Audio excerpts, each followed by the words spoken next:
My fiancée left me for a spiritual trainer after a palm reader told her I wasn't her soulmate. Now she's in tears, but what I said left her utterly speechless. I'm a 32-year-old man, and my fiancée, let's call her Liv, was 29. We met while working together on a group project during grad school in a digital media program. What started as a collaboration soon turned into late-night study sessions, then coffee outings, then romantic dinners. Over time, those moments evolved into a 5-year relationship that felt like it was built to last. We had set our wedding for the upcoming month. Everything had been carefully planned down to the smallest detail. Every deposit had been paid, $28,000 spent, with my parents generously covering half. Invitations were already sent out to 180 guests. We even had our honeymoon fully booked, a 2-week escape to New Zealand. We were sharing a beautiful downtown apartment overlooking the river, managing our finances jointly. One account for bills, another 2 for our personal expenses. We had been discussing starting a family within the next year. Though my job as an animator at a commercial studio demanded long hours and tight deadlines, I always made space for Liv. On top of work, I was also developing a short film of my own. She loved seeing my sketches, offering feedback, and brainstorming storylines with me.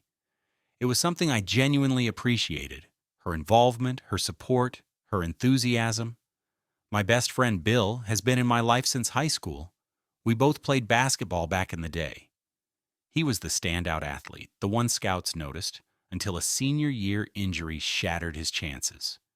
Even so, we've kept the tradition alive, meeting twice a week for pickup games and trash talk.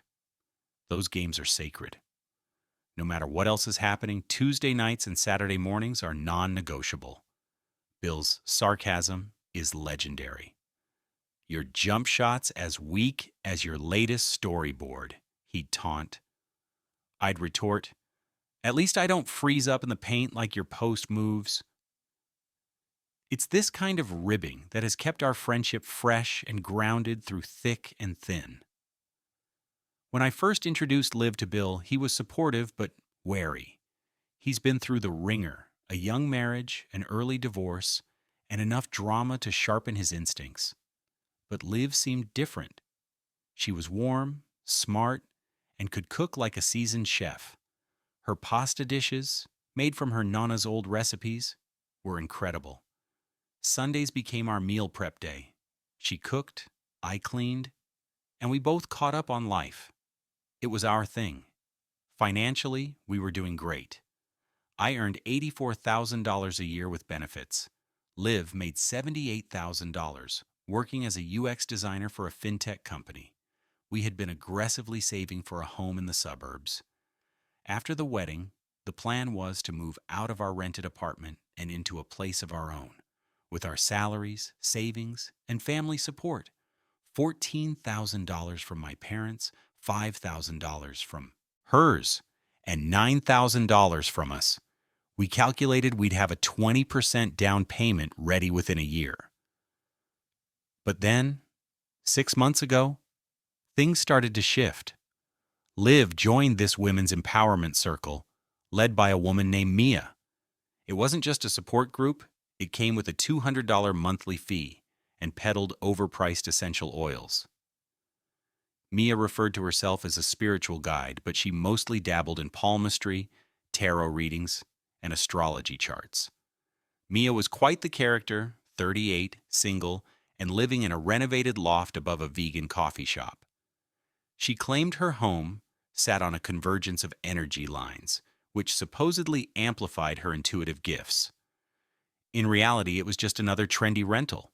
Despite her claims of guiding high-profile clients, not a single name she mentioned was ever verifiable. At first, I chalked it up to Liv just exploring something new. Everyone needs a hobby, even if it involves charging crystals under a full moon. But then the crystals started showing up at home. Rose quartz by the bed, amethyst in the bathroom, clear quartz on the dining table. I stubbed my toe more than once. When I asked if she could keep them in her home office, she said I was disrupting her energy alignment. Soon after, She dyed her hair pink. Not just pink, pastel rose quartz, supposedly to enhance her heart chakra.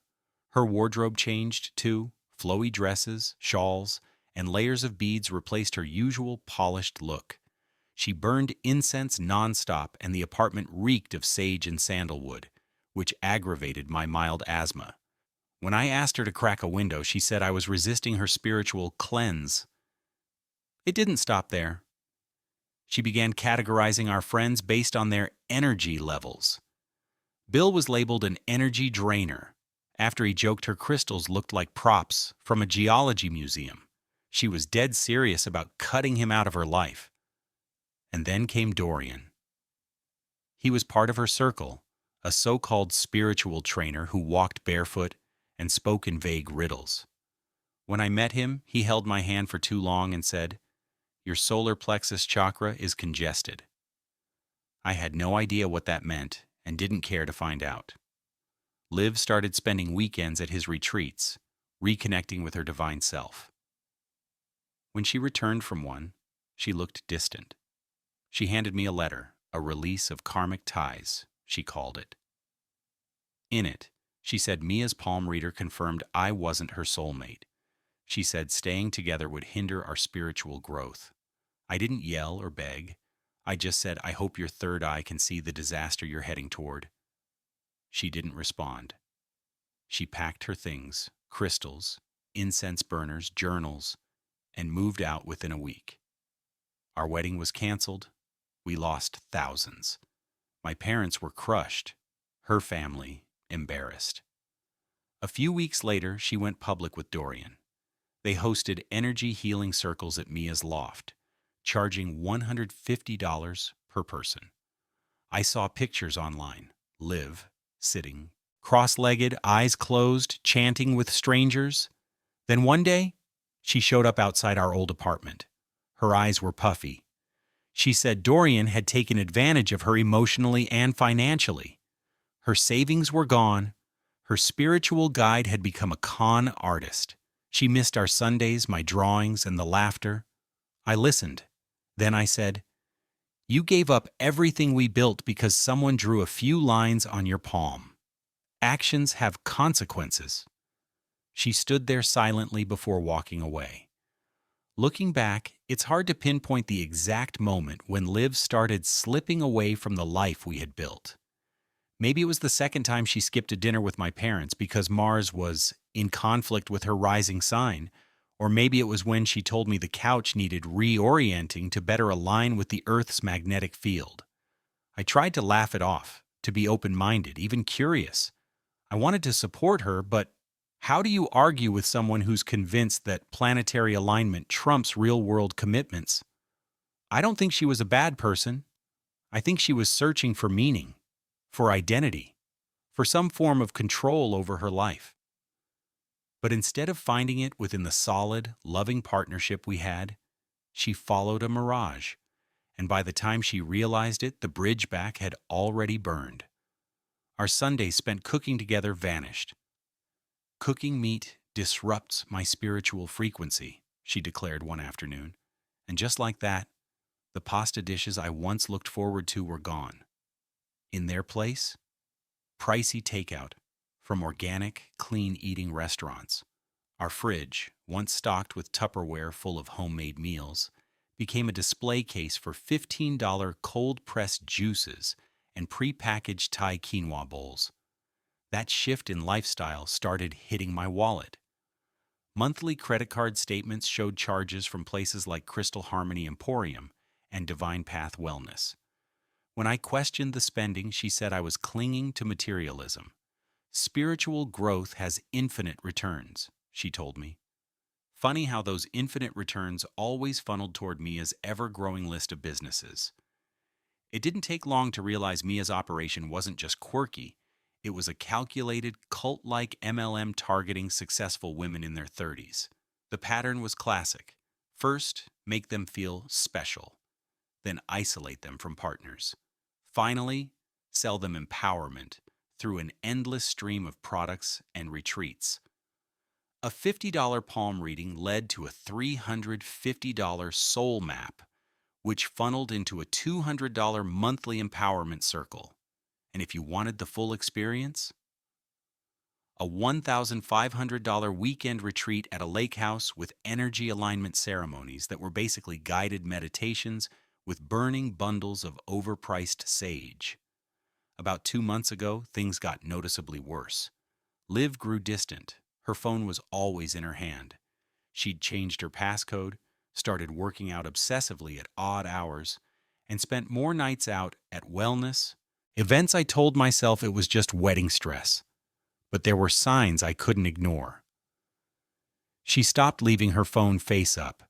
She grinned at messages, then turned the screen when I approached. When I tried to hug her while she made tea in the mornings, she'd stiffen and step away. Our physical connection evaporated. Sex went from regular to non-existent. Every attempt met with an excuse. Too tired, not in the mood, or the baffling physical pleasure binds the soul to the material plane. That one was new. I mentioned it to Bill during one of our pickup games. "She's been acting weird," I said, catching my breath after a layup. He shot me a look and said flatly, "You know what's happening, right?" Then he stole the ball and nailed a three-pointer. I did know. I just didn't want to admit it. I kept rationalizing. Maybe she was overwhelmed by planning the wedding. Maybe her mom's constant meddling about table arrangements was getting to her. But Bill didn't buy it. "You don't change your phone password because your mom wants Cousin Becky at a different table," he said, wiping sweat from his face. "Trust your gut." I wasn't completely blind. I saw a pattern among her new friends: divorces, career changes, and emotional turmoil. It was as if Mia's group specifically targeted women navigating life shifts, promising clarity and purpose while selling expensive hope. Meanwhile, I stayed focused on work. I had a big animation project for a tech company's AI launch. Late nights at the studio became routine, rendering frames, refining movements. Liv used to ask about my day. Now she barely acknowledged when I got home at 10 p.m. Her sudden obsession with fitness became impossible to ignore. She'd always hated mornings, yet now she was up at 5 a.m. for sunrise yoga, followed by nighttime training sessions. Whole weekends disappeared into Mia's retreats. She came home with vague stories and new spiritual merch. Bill noticed something else. "Who's the dude with the tribal tattoo and all her gym selfies?" he asked one day, scrolling through her Instagram. I brushed it off. Her trainer, probably. But the tattoo should have been my wake-up call. Curious, I checked the guy's profile. Nate, 27, called himself a spiritual fitness coach. His feed was a highlight reel of shirtless pull-ups, slow-motion squats, and pseudo-deep captions like, "Your body is the temple where your soul manifests its truth." Apparently, he used to work in finance before finding enlightenment through movement.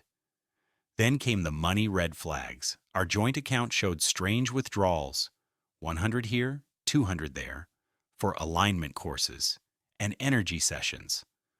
When I suggested we slow down since we were saving for a wedding, she accused me of suppressing her personal growth. One transaction stood out: $800 for a twin flame activation retreat at a luxury hot springs resort, a spiritual awakening with spa, amenities. The joint account was meant for bills and wedding expenses. We'd both agreed on that. Our Sundays, once filled with laughter over simmering pots and flour-dusted countertops, had vanished into thin air. I missed those lazy mornings where she'd hum while rolling out fresh pasta dough, the smell of garlic and tomatoes filling the apartment. Now I barely recognized the sterile kitchen that had become a storage space for detox teas and activated charcoal snacks. As the transformation continued, her beliefs hardened into doctrine. Any disagreement became an assault on her personal growth. My concerns about our budget were met with disdain. "Money is just energy," she said one night, lighting a candle shaped like a lotus blossom. But the energy seemed to flow only in one direction, toward Mia, her products, her events, and now her network of spiritual enablers. Mia had weaponized the community into commerce. She peddled belongings for a price, turning every doubt into a sales opportunity. The palm readings were bait. The soul maps were upsells. The empowerment circles, a subscription service, and the weekend retreats, rebranded vacations, are marketed as enlightenment. It was a full-fledged funnel system designed to pull in women seeking clarity and leave them dependent on constant affirmation. Meanwhile, Liv drifted. Our conversations, once filled with ideas and shared dreams, were reduced to cryptic references about energy shifts and sacred geometry. If I questioned anything, I was projecting 3D masculine doubt. Even asking how her day went felt like navigating a spiritual landmine. At work, I buried myself in deadlines. The animation project for the tech launch grew more demanding. I was animating a futuristic assistant meant to help people live better, all while my own relationship was falling apart, irony in motion, frame by frame. Her trainer, Nate, began appearing in more of her photos, sometimes in the background, sometimes next to her, his arm almost touching hers. I didn't want to believe there was more to it. But as our physical intimacy vanished and her attention diverted, it became impossible to ignore. One afternoon, I saw a post from him, a video of Liv doing assisted stretches. His hands lingered a little too long. The caption read, "Releasing blocked energy through mindful movement." I felt a knot in my stomach, not from jealousy, but from betrayal. The trust we'd built was slipping, grain by grain. Then came the financial hit. That $800 charge for the Twin Flame Activation Retreat was the tipping point. It wasn't just money. It was the principle. That account was sacred, our shared commitment to the future. Now it had been hijacked by a narrative I wasn't even part of. I sat there that night, laptop humming beside me, watching the clock. She came in at 10, all spiritual calm and damp hair, and I finally spoke the words I'd rehearsed 100 times. "We need to talk." She immediately got defensive, refusing eye contact as I listed out the changes: late nights, secretive texts, vanishing money. "You're suffocating me with your negativity," she snapped. I kept my voice steady, reminded her we were a month out from our wedding. Deposits were paid, guests invited, and my parents had sacrificed for this. Meanwhile, she was spending more time in sweat lodges and gym sessions than planning anything with me. Then, she had the audacity to call me materialistic. The same wedding that my parents worked extra hours to support was now, in her words, a symbol of my attachment to outdated societal constructs. How convenient. The conversation took a nosedive as she accused me of being stuck in a three-dimensional consciousness while she was ascending to the fifth dimension. "Did Mia tell you that?" I asked. "The same Mia who gets richer every time you pay for one of her retreats?" That hit a nerve. "Mia's helping me become who I was meant to be," she snapped. "She's the only one who sees me clearly. All you want is for me to stay small, cooking dinner and watching your little animations." I couldn't believe what I was hearing. "You're so limited," she spat, grabbing her purse, "too scared to expand beyond the physical world. I can't be around this toxic energy." Then she stormed out, saying she was going to Amber's. I texted Bill right after. "It's happening." He replied immediately, "On my way. Bringing pizza." 3 days passed, then she returned. Her engagement ring sat on the coffee table between us. "I need to tell you something," she began, voice calm like this was just another therapy session. "Mia did an advanced palm reading. She saw something concerning. Your energy signature doesn't align with my cosmic path." I already knew. That ring said it all. But I let her speak. "You're not my soulmate," she declared. 5 years together. And suddenly I was an energetic mismatch. I nearly laughed. Then came the real blow. I've been doing a lot of work on myself, and I've met someone from the gym, who really understands me spiritually. What we have transcends the physical. Translation? She'd been sleeping with some self-styled fitness guru echoing Mia's spiritual babble, and then, with no hint of shame, she said, "It's not cheating. The universe brought us together. It's destiny." I raised a brow. So if I'd done the same thing, that would have been fine? "That's different," she said indignantly. "You're operating from ego. What Nate and I share is soul recognition." She'd been seeing this guy for 2 months while we were planning our wedding and spending our shared savings to deepen her spiritual bond with him. "Honestly," she said, "this is probably for the best. Now you can go back to your little animations without feeling threatened by my growth." I hadn't even told her I was up for a major promotion or that my side project had just been nominated for an industry award. But sure, I was the stagnant one because I didn't think rocks could fix your life. Then came the final insult.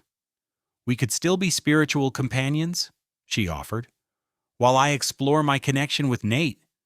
We've invested 5 years together. We don't have to throw that away." Apparently, Nate had convinced her that traditional marriage was a prison for the soul. "Think about it," she added, as if proposing an open relationship 1 month before our wedding was a rational ask. I didn't yell. I didn't plead.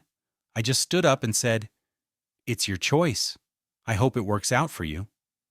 She blinked. "That's it? You're not going to fight for us?"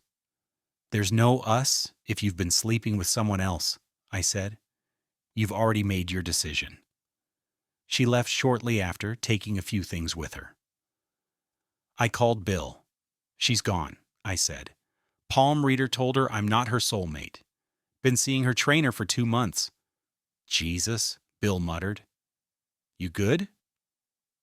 "I'm coming over." 30 minutes later, Bill and his wife Annie showed up with pizza. We sat on the balcony while I recounted everything. "You know what the worst part is?" I said. For a second, I almost believed her. Bill snorted. "Yeah, and maybe my hemorrhoids are a sign I should become a trapeze artist." That finally made me laugh. The absurdity of it all. It had reached its peak. The days that followed were a blur of silence, mental replays, and second-guessing. I kept asking myself how I didn't see it sooner. All the signs were there. Her shift in tone, her language morphing into New Age cliches, the emotional detachment, the financial discrepancies. But I had clung to the idea that we were just navigating a rough patch, that love meant patience and understanding. Turns out love also means knowing when to walk away.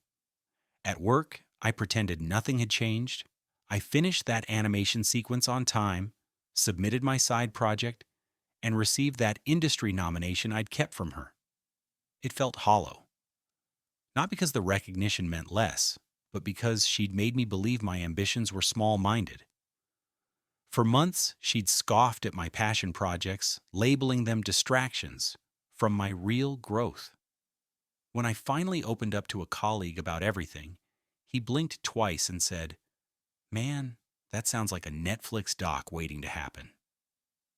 I laughed, not because it was funny, but because it was the first thing in days that didn't make me feel insane. Bill and Annie became my lifeline. They checked in daily, we'd grab takeout, sit on the balcony, and they'd listen without judgment. Eventually, I went through our shared finances, canceled joint subscriptions, froze the wedding account, and made a list of what I needed to untangle: leases, vendors, returns. The wedding was officially off. Most of the deposits were lost. The florist was kind enough to offer partial credit for future services. The caterer? Not so much. One night, while sorting through photos and deleting our shared calendar events, I found an old video, us in the kitchen, covered in flour, laughing while making pasta. She had flour on her nose and was holding up a spoon like a microphone, singing badly on purpose. I paused it, let it sit on the screen. Then I hit delete. There was no room in my life anymore for someone who saw genuine affection as stagnation, who mistook manipulation for guidance, who traded commitment for curated chaos disguised as spiritual enlightenment. And despite it all, I wasn't angry anymore, just done. I started going back to the court with Bill regularly, the familiar rhythm of sneakers on pavement and the satisfying swish of a perfect shot grounding me in reality. We joked more, trash-talked like we were back in high school. It was healing in a way therapy brochures never quite describe. Every shot, every rebound was a small reclaiming of the parts of me I'd nearly lost. I also poured myself into my short film. I changed the ending. Something more hopeful, more personal. It got picked up by a small festival, and for the first time in months, I felt proud without needing someone else's validation. The world didn't stop turning just because someone decided my energy wasn't aligned with theirs. And maybe that's the biggest lesson.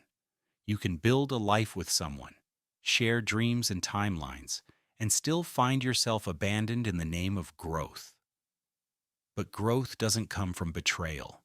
It doesn't come from deception wrapped in incense smoke. Real growth happens when you choose integrity, even if it means walking away from someone who once promised forever. She chose her path.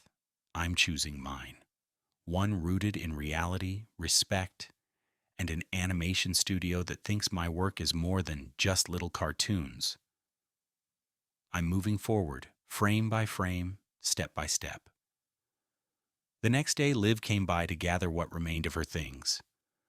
When I got home that evening, the apartment was noticeably emptier. Her clothes, books, and toiletries were gone. On the kitchen counter sat her key and a folded note.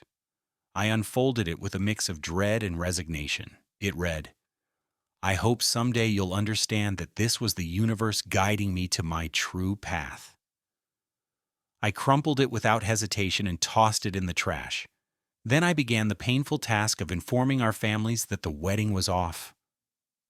I spared Liv from the worst of it. I didn't expose the truth, just said we'd realized we weren't the right match and were calling things off before making a bigger mistake. My father, ever the pragmatic one, simply asked if the deposits were refundable. Mostly not, I told him. He nodded. Still cheaper than a divorce. My mom was more emotional. She had really liked Liv, had already picked out her outfit for the ceremony, and had put her heart into the event. When I finally told her everything, she didn't hesitate. "You're coming over for dinner twice a week until further notice." The next 3 days were a logistical nightmare. I spent hours on the phone calling vendors and explaining the situation over and over. Most deposits were lost. The venue kept the full $8,000. The photographer, thankfully, was compassionate and only kept the $500 deposit instead of billing the full $2,800. Ending the lease was another ordeal. We had 8 months left on our joint lease, and breaking it early came with a penalty, 2 months' rent. It cost $3,600, but it was a price I gladly paid for peace of mind. I hired a financial advisor to help me navigate the mess. I took my name off the lease, changed every password, removed Liv from all accounts, and shut down the joint bank account. I transferred the remaining funds into my personal account and started fresh. To get my head straight, I began going to the gym 5 days a week. It gave me structure. Bill started joining me, saying his dad bod was dangerously close to becoming a granddad bod. We got into a rhythm. Legs on Monday, chest Tuesday, back Wednesday, shoulders Thursday, arms Friday, full body Saturday. No spiritual enlightenment, no mystical breakthroughs, just hard work, tracked progress, and visible results. Basketball with Bill remained our escape. We'd play until our legs gave out. "Your defense is as weak as your chin line in that last animation," he'd joke after a slick layup. At least my characters move better than your knees, I'd shoot back. Eventually, I found a new apartment. Closer to work, better commute, no painful memories. Bill helped with the search. We made it a project, touring spots, ranking them, and making jokes about decor. I landed on a one-bedroom with concrete walls, no more hearing neighbor fights through thin drywall, and a balcony big enough for a grill. The day I moved in, Bill and a few other friends showed up with a housewarming gift, a high-end espresso machine. No more overpriced coffee, Bill declared. This thing will pay for itself in 3 months. He wasn't wrong. I reconnected with college friends Liv had written off as energy vampires. Turns out they were just regular guys with jobs, partners, and a love for wings and sports.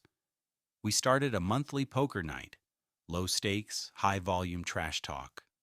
Just what I needed. I also finally enrolled in those professional certification courses I'd kept putting off. The kind that actually advanced my career, not certificates of soul alignment. I applied to a competing animation studio that offered better pay and stronger benefits. I got the job with a 15% raise. My side project, the short film, took on a new life.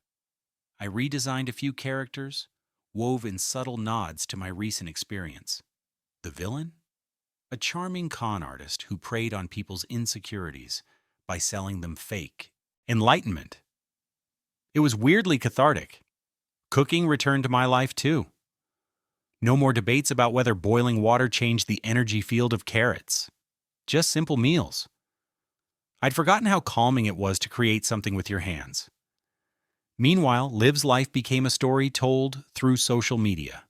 Annie kept tabs and updated us during our now weekly Sunday dinners. Bill and Annie came every weekend. Sometimes they brought Annie's friend Ruby. Smart, funny, normal. The first night she joined, she brought homemade lasagna that was stunningly good. I stress cook, she shrugged.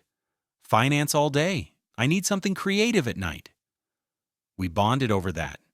Her precise timing for al dente pasta, my frame-by-frame workflow in animation. Both required discipline, vision, and care. Ruby was 31, a financial analyst, owned her condo, had no roommates, and zero belief in crystal healing. A refreshing change. As I rebuilt, Liv's social posts shifted. First, vague quotes about destiny and trusting the universe. Then came photos with Gym Guy.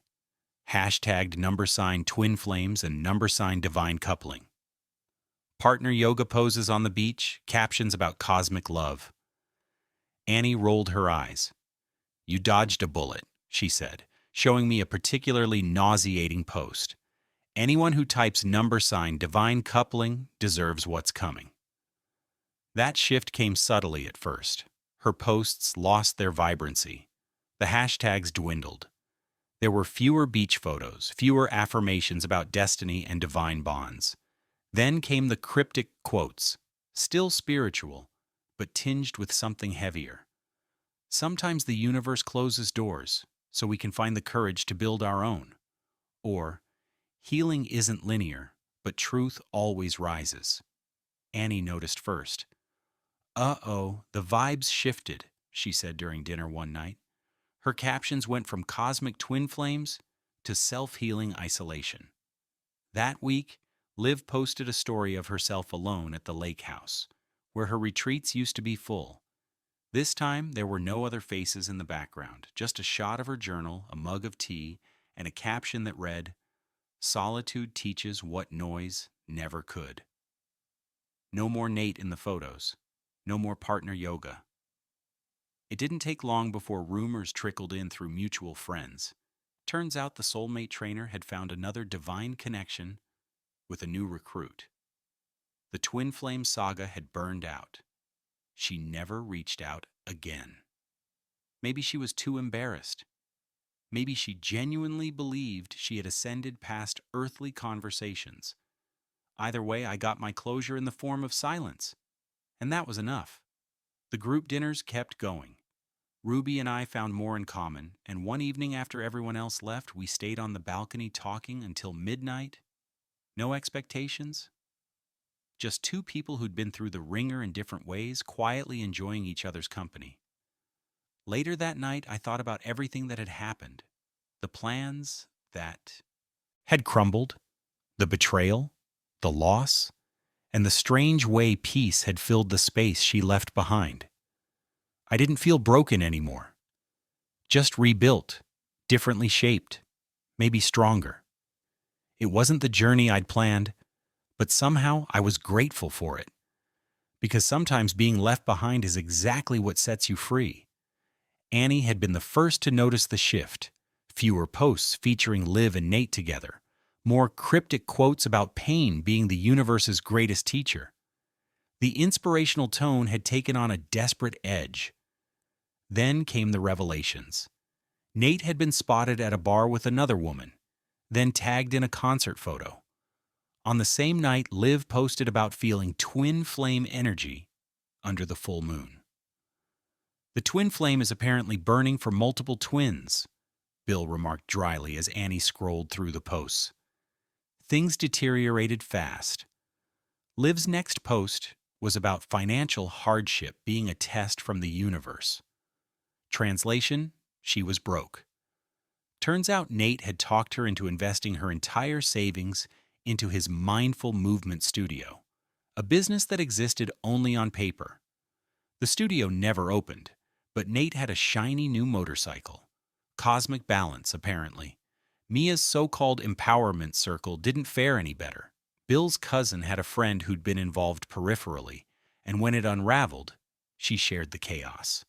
Word got out that Mia had been sleeping with multiple husbands, whose wives she was spiritually counseling, Nate included.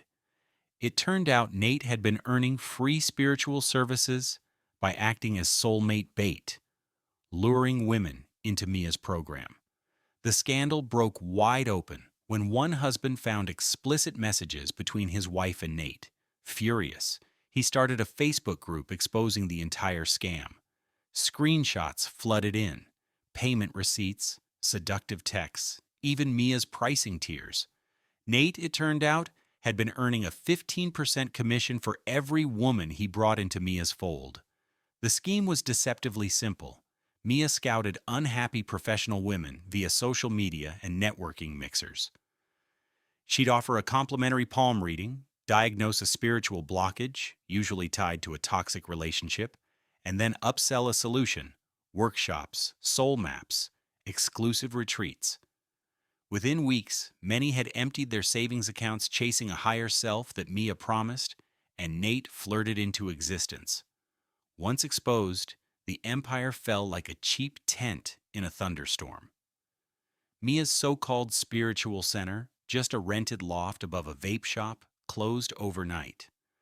The Facebook group ballooned to over 100 women, all of them duped. Collectively, the losses neared $200,000. Some pursued legal action. Most were too embarrassed. Police considered it a civil matter. After all, they'd paid willingly. Mia vanished. Nate stayed just long enough to scrub his name off Mia's website and rebrand himself at another gym across town, starting the exact same routine with a new batch of women. In 2 short weeks, Liv lost her spiritual sisters and her supposed soulmate. Her posts turned vague, melancholic. There were no more twin flame affirmations, only quiet acknowledgments of loss and new beginnings. I didn't feel vindicated, just sad. She had burned her entire life down chasing smoke. The final blow was savage.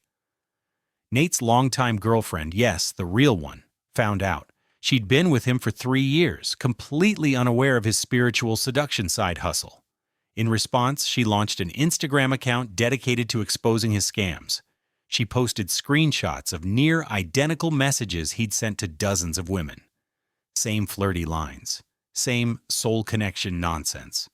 She had receipts, bank statements linking Mia's accounts to Nate's cash deposits, emails planning which women to approach next, and a full pricing breakdown for services that were really just thinly veiled manipulation. Nate had stored everything on a shared laptop. Rookie mistake. One message to Mia stood out. Lost backed out today.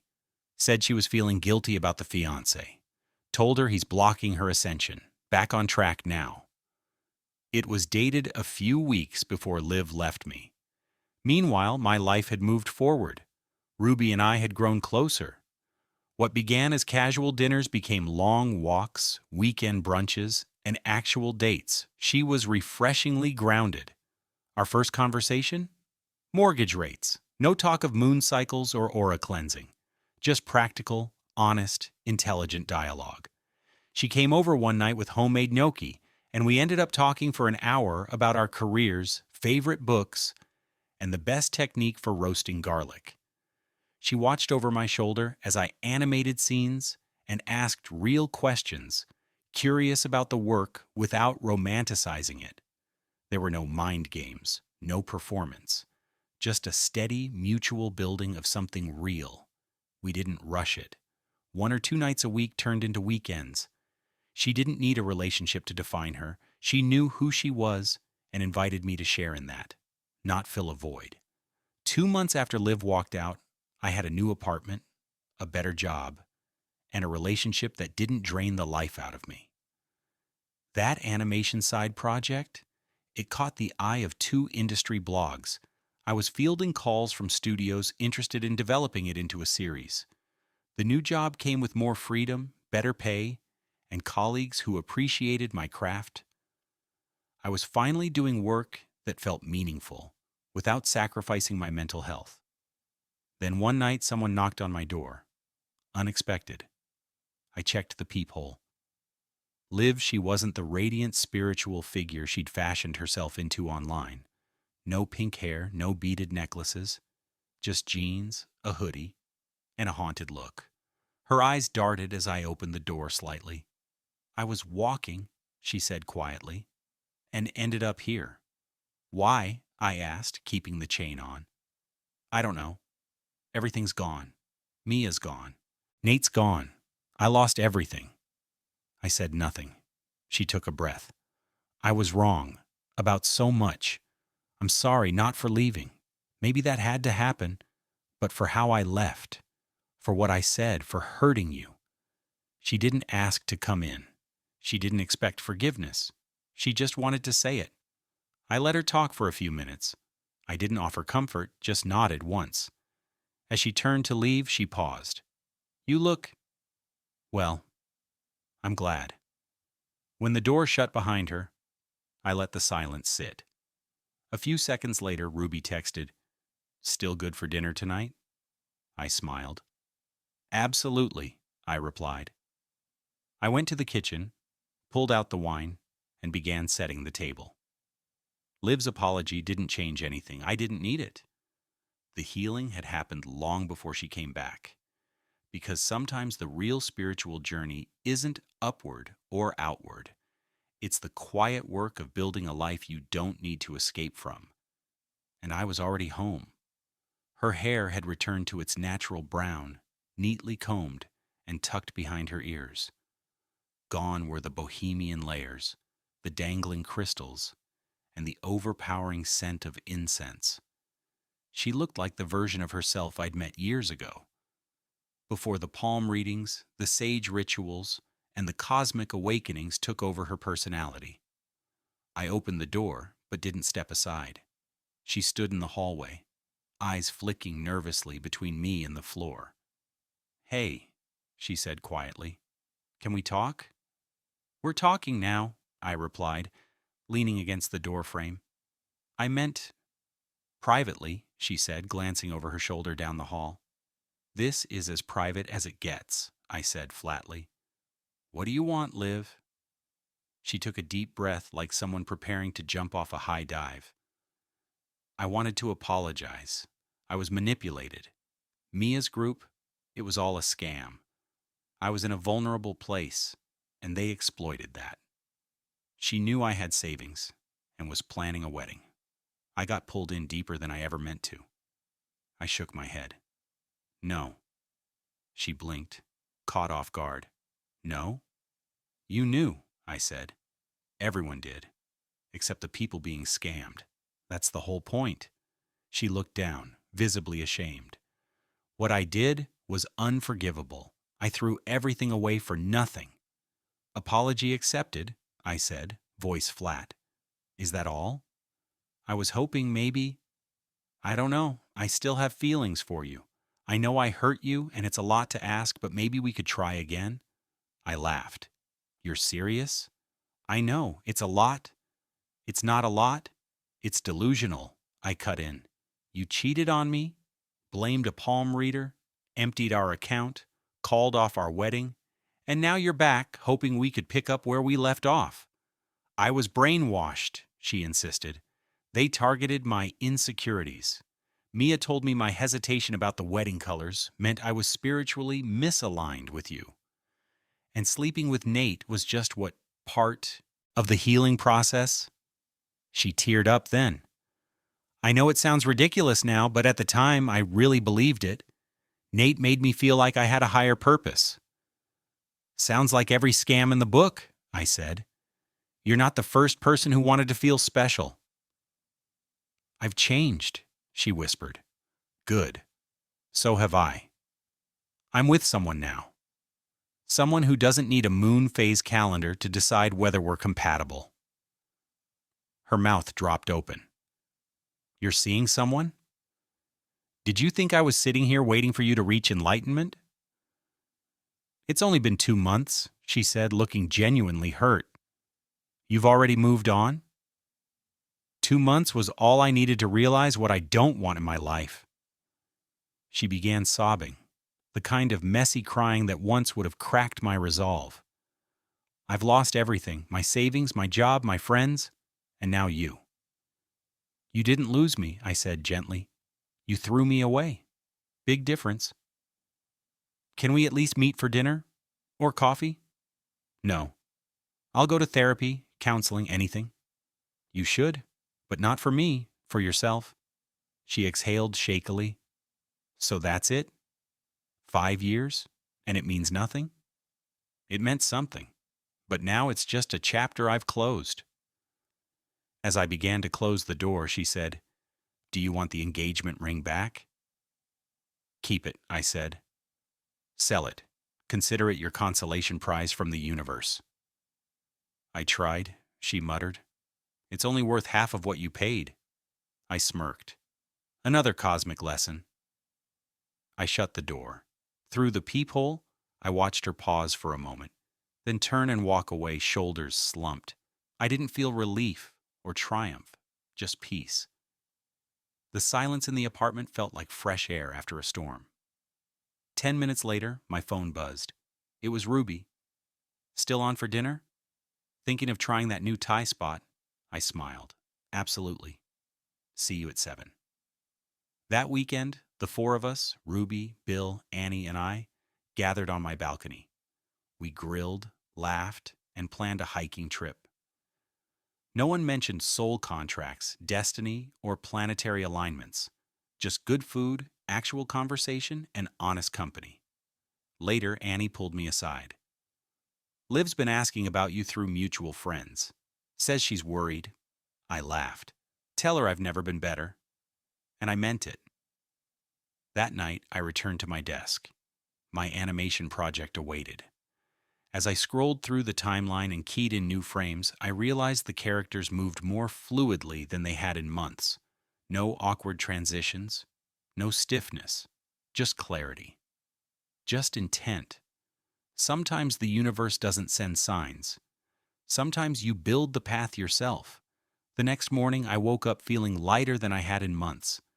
There was no residual doubt, no lingering ache, just a quiet sense of resolution. I made coffee with the machine my friends gifted me and sat on the balcony, listening to the sounds of the city. It wasn't about proving anything to Liv or to anyone else. It was about reclaiming my life. I'd stopped waiting for apologies to fix the damage. I'd fixed it myself, piece by piece. Ruby arrived just after lunch. We spent the afternoon watching a documentary she'd recommended, trading thoughts on narrative structure and editing styles. She made a stir-fry for dinner, while I loaded up textures for a new animation scene. We didn't talk about the past, because it didn't matter anymore. Later, as we stood on the balcony watching the city lights flicker to life, Ruby said, "You seem different lately. More grounded." I smiled. That's what happens when your life stops revolving around chaos. And it was true. I was no longer chasing signs from the universe. I was too busy living. In the weeks that followed, my days fell into a comfortable rhythm. Work was rewarding, friendships were fulfilling, and my relationship with Ruby deepened with natural ease. There was no drama, no games, no need for cosmic validation. Just two people who liked being around each other. I realized then that love doesn't have to be a whirlwind. It can be steady, warm, and quietly powerful. And it doesn't need stars or stones to be real. It just needs honesty, respect, and the willingness to show up every day. That was something Liv had never understood. But I did now, and I wasn't going back.